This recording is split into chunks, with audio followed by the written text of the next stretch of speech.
Luck. Now, after winning the Eurovision in 1981, our first guest was catapulted to fame as one of the all-singing, all-dancing, all-skirt-ripping Bucks Fizz. And 30 years on, she's still enjoying reunion performances with her old mates in the original Bucks Fizz. Away from the band, though, last Sunday saw her prove that those lungs can still let loose when she gave it her all as a worthy finalist on Popstar to Opera Star.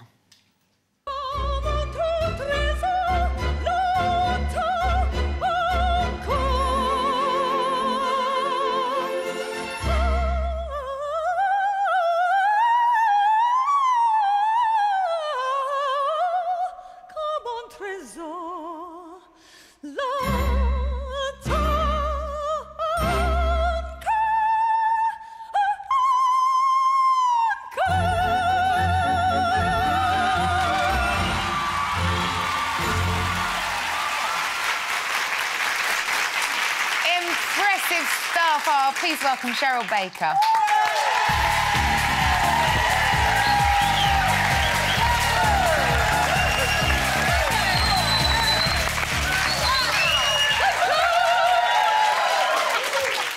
You were brilliant. Wasn't she amazing? Yeah.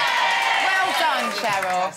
Cool. Did you know you had it in you to do the arias and the big notes? No, I did years and years ago when I was 16, and it was, well, about 4 or 5 years ago now. I did belong to an operatic society, and they used to do shows like The Merry Widow and Oklahoma and stuff like that. And so I was always in the chorus, but I loved, especially the finale of the last show. I used to cry because I thought I'm not going to be able to sing like this again for at least another 6 months. So I did love all that stuff, but opera left me cold because I thought opera was too snobby, too expensive. You had to live in Mayfair or be, you know, related to the Queen. I did, that's what I thought. I didn't think it was for the likes of someone from East London.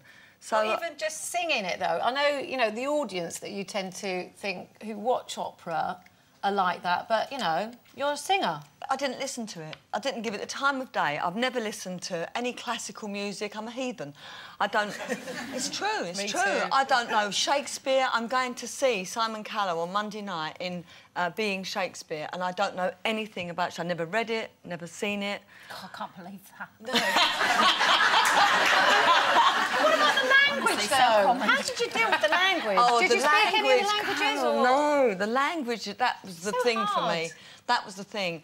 Learning the songs, the tunes and everything was a breeze. It was the flipping words. It was the words, because no, I don't speak any other language. And it was, the first song was in French, the next one was Italian, the next one was German. I thought, leave me alone. They must do opera in English, for goodness sake.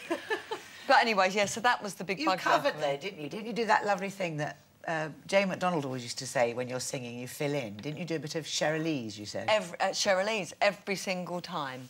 And there were times when the judges said, well, that was wonderful, Cheryl, you know, you remembered all your words. And I thought, I didn't.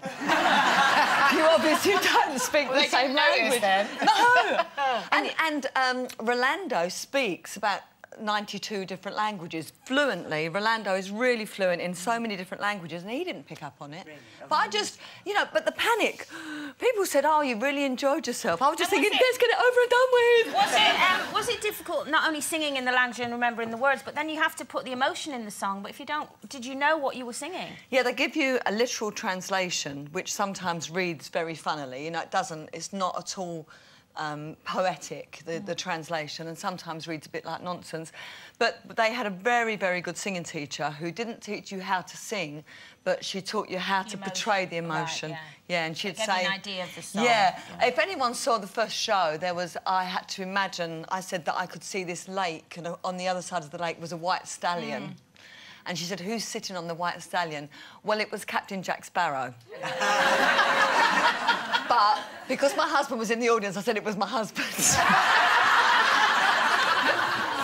But she was the one... I hope he's out of work at the moment and he hasn't seen that. Because we're live on the air, Cheryl, just in case you forgot. Love you, Steve. But it was great. I loved it, but I'm glad I've got my life back because it took so much time. We started 6 weeks before the series and singing every single day, and the journey in and the journey home, and it just took its toll. Has it changed your voice? At all? I mean, when you're singing, Yeah. you know, with the group now... It must have. Yeah. It must have, because I did a big gig with Mike and Jay from the original Bucks Fizz on Monday. We did the London Palladium, and it was just fantastic. Denise was there. Well, oh, yes, she was! Yeah, she was! Yeah. Yes, she was! How could you forget that? Yes. It's Squiffy. How was Denise? Did you see her? And Bernie was going, but a little girl had a show at school, so she couldn't go. No, I didn't see Denise, but I heard about her. What were you doing at the Palladium? That's a big gig, isn't it? It was our 30th anniversary this year, since we won the Eurovision Song Contest. And the very first theatre we ever played after winning Eurovision was the Palladium, so it just felt right that we go back there and do this big gig. And we were terrified because 30 years on we thought we're not going to fill the place, and it was rammed to the rafters. It was so great. I loved it. We were moved to tears several times, so it was a fantastic gig, yeah. And can I just mention Mike Nolan, because he said, please mention me at least twice. Mike. We were as well. Mike Nolan. Mike Nolan! And your daughters joined you on stage, didn't they? Yeah, they're 17 now, my girls, and we had 3 backing singers. One, Laura Barnes, who's a dear old friend of mine, and she's a singing teacher, and Kyla and Natalie sing perfect harmony, so it just seemed right. Fabulous. So, yeah, Fantastic. it was great. And Steve was on bass, so it was a big family affair. The whole family on stage. Yeah, it was lovely. You look incredible at the moment, Cheryl. Is this newfound figure of yours all down to the opera, or is it something you've really had to work at? No.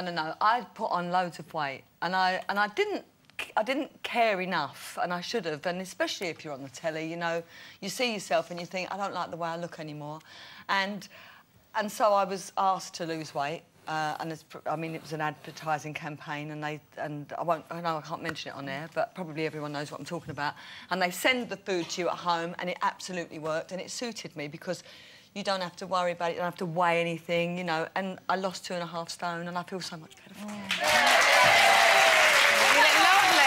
Growing up, were your daughters, were they always sort of slim? And, you know, we were talking about earlier, what would you have thought if, you know, say they had, like, got a bit overweight and the state had come along and taken them away, what would you have said to that? Taken my kids away? That's what they're planning. And this bloke, whoever's written this, obviously doesn't have kids. I mean, would you let anyone take your child away because they say they're overweight?